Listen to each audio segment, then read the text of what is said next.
Hi friends, இன்றைக்கி நம்ம பார்க்க போகிறது சூப்பரான மீன் குழம்பு ரெசிபி தான் பார்க்க போகிறோம். இது செய்கிறது ரொம்பவே ஈஸி, டேஸ்ட்டு ரொம்பவே சூப்பராக இருக்கும். நம்ம ஃப்ரெஷ்ஷான மசாலாவை அரைச்சி இதில் நம்ம சேர்க்க போகிறோம். அதனால் இந்த மீன் குழம்பு இன்னமும் ஸ்பெஷலாக இருக்க போகுது. நம்ம சேனலுக்கு நீங்கள் ஃபஸ்ட் டைம்னா சப்ஸ்கிரைப் பண்ணிக்கோங்க, பக்கத்தில் இருக்கிற பெல் பட்டனையும் அழுத்திக்கோங்க. அப்போ தான் உடனுக்குடனே உங்களுக்கு நோட்டிஃபிகேஷன் வரும். இப்போ நம்ம மீன் குழம்பு செய்கிறதுக்கு ஒரு ஃப்ரெஷ்ஷான பொடியை வந்து ரெடி பண்ண போகிறோம். அதுக்கு நான் ஒரு இரும்பு பாத்திரத்தில் இப்போ வந்து வறுக்கிற மசாலாவை எல்லாம் நான் வந்து உங்களுக்கு காட்டிக்கிட்டே வரேன். இப்போ நான் வந்து 10 காஷ்மீரி மிளகாய் எடுத்திருக்கேன், 8 வரமிளகாய் எடுத்திருக்கேன். நீங்கள் நீட் மிளகாய் கூட எடுத்துக்கலாம், இல்லை குண்டு மிளகாய் கூட எடுத்துக்கலாம். காரமானது பார்த்து எடுத்துக்கோங்க. இப்போ இது நல்லா பொரிஞ்சு வரும்போது எல்லாமே வந்து நல்லா வந்து மிளகாய் வந்து உப்பி வரும். அந்த அளவுக்கு நம்ம வந்து வறுத்து எடுத்துக்கலாம். இப்போ இதை வறுத்துட்டு நல்லா வந்து ஆற வச்சுக்கலாம். நெக்ஸ்ட் நம்ம 5 டேபிள் ஸ்பூன் அளவுக்கு தனியாவை சேர்த்துக்கலாம். அது கூடவே வந்து 1 டீஸ்பூன் மிளகு, 1 டீஸ்பூன் ஜீரகம், 1/4 டீஸ்பூன் வெந்தயம், 1 டீஸ்பூன் சோம்பு சேர்த்துட்டு இதுவும் வந்து நல்லா வந்து பொரிஞ்சு வர அளவுக்கு நல்லா வந்து வதக்கி எடுத்துக்கோங்க. இப்போ கூடவே வந்து நம்ம லாஸ்ட்டாக இறக்கும்போது ஒரு கொத்து கருவேப்பிலை, ஃப்ரெஷ்ஷான கருவேப்பிலையாக சேர்த்துட்டு 1 நிமிஷம் வதக்கிட்டு இதுவும் நல்லா வந்து நம்ம ஆற வச்சுக்கலாம். நம்ம வறுத்து வச்ச மசாலாக்களை எல்லாம் வந்து நம்ம நல்லா வந்து ஆற வச்சுக்கலாம்.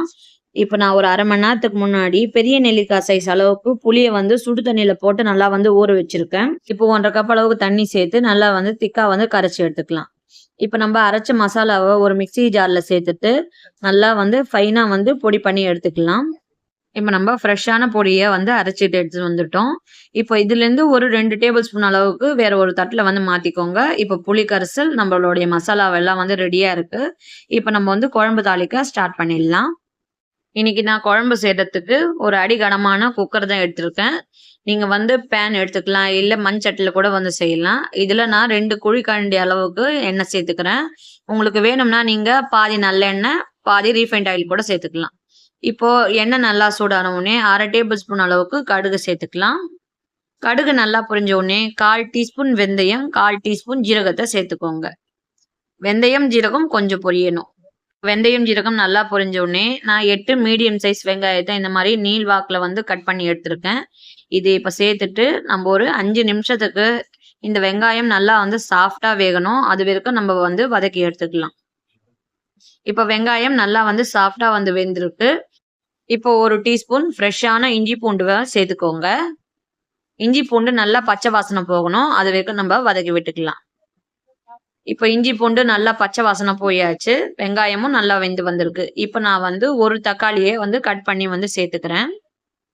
இப்போ தக்காளியும் ஒரு 2 நிமிஷத்துக்கு நம்ம நல்லா வந்து வதக்கி எடுக்கலாம். இப்போ இந்த தக்காளி நல்லா வந்து வதங்கி வந்த உடனே நம்ம ஃப்ரெஷ்ஷான மசாலாவை சேர்க்க போகிறோம். இந்த ஸ்டேஜில் நம்ம 2 டேபிள் ஸ்பூன் அளவுக்கு மசாலா பொடியை வந்து எடுத்து தான் வச்சுருக்கோம். மீதை வந்து இதில் வந்து சேர்த்துக்கோங்க. இப்போ நீங்கள் சேர்க்கும்போது குழம்பு கலரும் வந்து நல்லா வந்து ரெட்டிஷாக இருக்கும். உங்களுக்கு பார்க்கும்போதும் நல்லா இருக்கும், சாப்பிட்றதுக்கும் ரொம்பவே டேஸ்ட்டாக இருக்கும். இப்போ இந்த மசாலா ஒரு 2 நிமிஷத்துக்கு மட்டும் நம்ம வதக்கி விட்டால் போதும். ஆல்ரெடி நம்ம வந்து வதக்கின மசாலா தான் இது. இப்போ இது பார்க்கும்போதே உங்களுக்கு தெரியும் ஓரளவுக்கு நல்லா வந்து வெந்து வந்திருக்குன்னு பாருங்க. இந்த ஸ்டேஜில் நம்ம புளி கரைசலை சேர்த்துக்கலாம். சேர்த்துட்டு 1 கப் அளவுக்கு தண்ணி சேர்த்துக்கோங்க. உங்களுக்கு குழம்பு எந்த அளவுக்கு திக்கா வேணுமோ அந்த அளவுக்கு நீங்க வந்து தண்ணியை வந்து கூட குறைச்சல் வந்து சேர்த்துக்கோங்க. இப்போ குழம்பு வந்து ஒரு 5 நிமிஷத்துக்கு நல்லா பச்சை வாசனை போய் நல்லா கொதிக்கணும். இப்போ குழம்பு கொதிச்சு வரும்போதே நம்ம வந்து தேவையான அளவுக்கு உப்பு சேர்த்துக்கலாம். நான் இந்த ஸ்டேஜில் உப்பு சேர்த்தது ஸ்கிப் ஆயிடுச்சு, சாரி. இப்போ ஒரு 5 நிமிஷத்துக்கு குழம்பு நல்லா கொதிச்சு வரும்போது இப்போவே ஓரளவுக்கு திக்காக இருக்குன்னு பாருங்க. இந்த ஸ்டேஜில் நான் வந்து பாதி மாங்காவை இந்த மாதிரி க்யூஸாக வந்து கட் பண்ணி வச்சுருக்கேன். இப்போ நான் வந்து இதில் சேர்த்துக்கிறேன். சேர்த்துட்டு இந்த மாங்காய் வந்து ஒரு 8 நிமிஷத்துக்கு நல்லா கொதிக்கணும். இப்போ இந்த மாங்காய் கொதிக்கும் போதே நம்ம வந்து கூடவே வந்து நம்ம எடுத்து வச்சிருக்கோம் இல்லை பொடி, அதையும் வந்து சேர்த்துட்டு நல்லா வந்து கலந்து விட்டுட்டு குழம்பு வந்து ஒரு 8லேருந்து 10 நிமிஷத்துக்கு நல்லா கொதிக்கணும். அப்போ அந்த மாங்காயும் வந்து நல்லா வந்து வெந்திருக்கும். முக்கால்வாசி அளவுக்கு மாங்காய் வெந்தா வந்து உங்களுக்கு கரெக்டாக இருக்கும். நம்ம வந்து மீன் சேர்க்கும் போது அந்த மீன் கூட ஒரு 8 நிமிஷத்துக்கு வந்து நம்ம வந்து வேக வைப்போம் எப்போவுமே.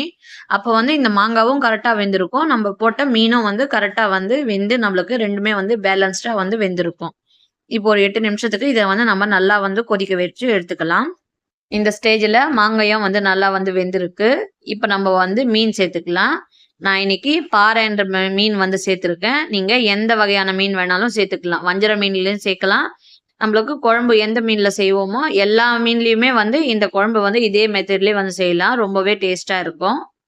இப்போ நம்ம எல்லா மீன்களையுமே சேர்த்துட்டு ஒரு வாட்டி மெதுவா வந்து கலந்து விட்டுக்கோங்க. ரொம்ப அழுத்தி நம்ம வந்து கலந்து விட்டா மீன்கள் வந்து உடைய வந்து ஆரம்பிக்கும். அதனால மீன் முழுகுற அளவுக்கும் இருக்கணும்.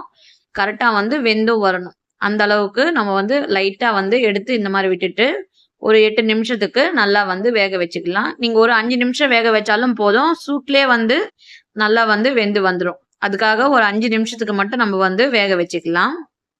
நான் மொத்தம் ஒரு 6 நிமிஷத்துக்கு இந்த மீனை வந்து வேக வச்சிருந்தேன். இப்போ நம்ம வந்து ஸ்டவ் ஆஃப் பண்ணிக்கலாம். பாருங்க எந்த அளவுக்கு வந்து மீன் வந்து நம்மளுக்கு வெந்து வந்திருக்குன்னு. மீன் துண்டு வந்து உடையாமலேயும் இருக்கு. அந்த மாங்காயும் வந்து குழையாம ரொம்ப பக்குவமா வந்து வெந்து வந்திருக்குன்னு பாருங்க. இதுக்கு மேல நம்ம ஃப்ரெஷ்ஷான கருவேப்பிலையை கொஞ்சமா வந்து கிள்ளி வந்து சேர்த்துக்கலாம். அப்போ மீன் குழம்புக்கு இன்னும் டேஸ்டாவும் வாசனையாவும் இருக்கும். நல்லா சூப்பரான மீன் குழம்பு ரெடி ஆயிடுச்சு. கண்டிப்பா இந்த மாதிரி ஒரு மீன் குழம்பு ரெசிபியை நீங்களும் வந்து செஞ்சு பாருங்க. எந்த வகையான மீன் இருந்தாலும் இந்த மாதிரி ஒரு வாட்டி ஃப்ரெஷ்ஷான மசாலாவை அரைச்சி இந்த மாதிரி ஒரு மெத்தட்ல வந்து நீங்க மீன் குழம்பு செஞ்சு பாருங்க. ரொம்பவே வந்து சூப்பரா இருக்கும். இந்த மீன் குழம்பு வந்து இட்லி, தோசை, ரைஸ் எல்லாத்துக்குமே வந்து சூப்பரான ஒரு மீன் குழம்பாவே இருக்கும். கண்டிப்பா இந்த மீன் குழம்பு ரெசிபி நீங்களும் செஞ்சு பார்த்துட்டு எப்படி இருக்குன்னு கமெண்ட்ஸ்ல சொல்லுங்க. இந்த வீடியோ பிடிச்சிருந்தா ஒரு லைக் கொடுங்க. குக்கிங் வித் ஜோதி தமிழை சப்ஸ்கிரைப் பண்ணிக்கோங்க. இன்னொரு நல்ல டிஷ்ல சந்திக்கலாம். தேங்க்யூ. பாய்.